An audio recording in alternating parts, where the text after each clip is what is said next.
প্রিয় মাদ্রাসা বদ্রী প্রত্যাশী স্যার ম্যাডামরা, আপনাদের উদ্দেশ্যে আমি একটি বার্তা পৌঁছে দিচ্ছি। আমি মাদ্রাসা অধিদপ্তরের অতিরিক্ত সচিব হাবিবুর রহমান স্যারের সাথে কথা বললাম যে আমাদের মাদ্রাসা বদ্রী নীতিমালার বিষয়ে।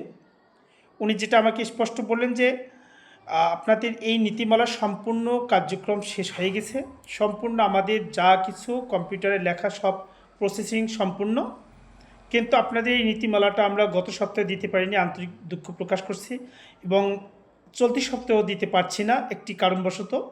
তবে আশা করছি আপনাদের সম্পূর্ণ শেষ, আমাদের সব কমপ্লিট হয়ে গেছে। তবে ঈদের পরেই যে আমাদের অফিস হবে, ওই অফিসেই আমরা আপনাদের এই নীতিমালাটি প্রজ্ঞাপন হিসেবে জারি করব। আর মাউসির যে সফটওয়্যার, সেই সফটওয়্যারের কাজ চলমান।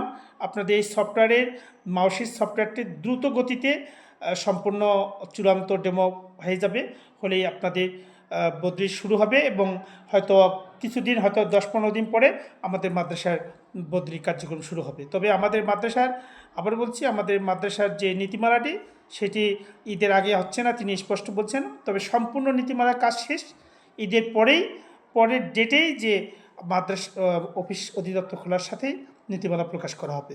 ধন্যবাদ সবাইকে।